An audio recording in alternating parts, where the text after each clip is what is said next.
बिस्मिल्लाहिर्रहमानिर्रहीम। अस्सलाम वालेकुम। गर्मी के मौसम में कौन होगा जिसको ये ठंडी ठंडी चीज़ें पसंद नहीं हो। हर कोई बहुत शौक़ से खाता है कुल्फ़ी, आइसक्रीम, सॉफ़्ट ड्रिंक्स वगैरह, जूसेस। तो आज हम आपके लिए बहुत ही मज़ेदार से फ़ालसे की कुल्फ़ी की रेसिपी लेके आए हैं, जिसके अंदर के हम आम भी ऐड करेंगे क्योंकि आम का सीज़न भी है, फ़ालसों का सीज़न भी है। तो दोनों फ्रूट की हम आइसक्रीम बनाएंगे, बहुत ही मज़ेदार सी, यमी यमी सी, खट्टी मीठी सी। तो चलिए अपने किचन में चलते हैं और अपनी रेसिपी शुरू करते हैं। फ़ालसे की कुल्फ़ी बनाने के लिए हमने ये 1 कप फ़ालसे ले लिए, इनको अच्छे तरीके से वॉश कर लिया था, और एक ये आम लिया है। आम को हम छील लेंगे और इसको फिर हम क्यूब की शक्ल में काट लेंगे। हम इसके अंदर आम भी डालेंगे फ़ालसे की कुल्फ़ी के अंदर। इस तरह से इसके अंदर 2 फ्लेवर आ जाएंगे, खट्टा भी होगा फ़ालसों की वजह से और मीठा होगा आम की वजह से। तो इस तरह से ये आम को हम काट लेते हैं और इसको निकाल के एक बॉल के अंदर रख लेते हैं। छोटे छोटे क्यूब के अंदर हमने इसको काटा है। पूरे आम को हम इस तरह से छोटे छोटे क्यूब के अंदर काट लेंगे और एक बॉल के अंदर निकाल के इसको रख लेंगे। तो आम को तो हमने काट लिया है। अब फ़ालसों को हम अच्छे तरीके से ब्लेंड कर लेते हैं। तो इसके लिए हमने ये जूसर ब्लेंडर का जग ले लिया है, इसके अंदर ये फ़ालसे डाल देते हैं। अब इसके अंदर हम आधा कप चीनी ऐड कर देते हैं और 1 गिलास पानी डाल के इसको अच्छे तरीके से ब्लेंड कर लेना है। बिल्कुल इसको बारीक कर लेना है फ़ालसों को।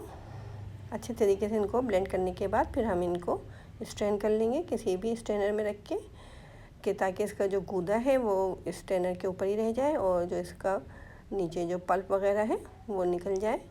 इसकी गुठलियाँ वगैरह जो होंगी वो भी ऊपर इस स्ट्रेनर में रह जाएंगी। साथ से हम फ़ालसे के जूस को निकाल लेते हैं अच्छे तरीके से। इसकी गुठलियाँ और जो इसके छिलके वगैरह हैं सब स्ट्रेनर में ऊपर रह गए हैं। अब इसमें थोड़ा सा कलर डाल देते हैं हम। तो 1 चुटकी हमने इसके अंदर लाल कलर डाल दी है ताकि इसका कलर थोड़ा सा अच्छा हो जाए। अब इसमें हम आम ऐड कर देते हैं जो कि हमने छोटे क्यूब में काट के रखे हुए थे। वो डालने के बाद अच्छे तरीके से इनको मिक्स करेंगे और फिर जो कुल्फ़ी के हमारे सांचे हैं उसके अंदर हम इनको डाल के और जमने के लिए रख देंगे। तो इस तरह से बहुत ही मज़ेदार सी हमारी ये फ़ालसे की कुल्फ़ी तैयार हो जाएगी। तमाम फ़ालसे के जूस को हमने इसके अंदर डाल देना है जो कुल्फ़ी के हमारे सांचे हैं, और फिर इसको फ्रीज़र में रख देंगे जमने के लिए। अब देखें कितनी देर में जमते हैं, तकरीबन 8 घंटे में ये जम जाएंगे। हमने ये कुल्फ़ी रख दी थी फ्रीज़र के अंदर। अब हम इनको निकाल के देख लेते हैं कि जमी है कि नहीं जमी है, क्योंकि आपको पता है कि पूरे पाकिस्तान में ही लोड शेडिंग इतने ज़ोर शोर से की जा रही है। ये तो देखें हमारी कुल्फ़ी जम चुकी है।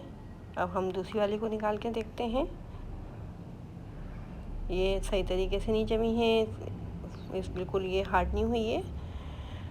तो अब हम तीसरी वाले को निकाल के देखते हैं, क्योंकि ज़ाहिर है लोड शेडिंग हो रही है और बिजली के आलात चल नहीं पा रहे हैं बार बार लोड शेडिंग की वजह से। तो इसलिए पूरी कुल्फ़ी हमारी नहीं जम सकी हैं। ये 2 इस बहुत अच्छे तरीके से हार्ड हो गई हैं, बाकी जो थी वो अच्छे तरीके से हार्ड नहीं हुई। तो हम इनको 2 को ही निकाल के आपको दिखा देते हैं कि कितनी मज़ेदार सी हमारी ये फ़ालसे की कुल्फ़ी रेडी हो चुकी है। बहुत ही मज़ेदार सी, यमी यमी सी, खट्टी मीठी सी, क्योंकि हमने इसके अंदर आम भी ऐड किए थे।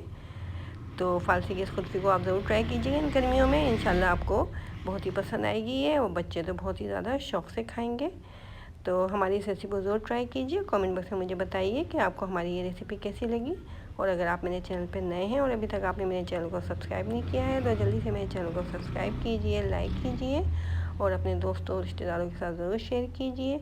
अपना ख्याल रखिए, अपने से जुड़े लोगों का ख्याल रखिए, खुश रहिए, खुशियाँ बाँटिए, सबको खुश रखिए और कोशिश कीजिए कि आपकी ज़ात से किसी को तकलीफ़ नहीं हो, चाहे वो कोई आपका अज़ीज़ रिश्तेदार हो या कोई गैर। तो आप हमें इजाज़त दीजिए, अपनी दुआओं में याद रखिए। अल्लाह हाफ़िज़।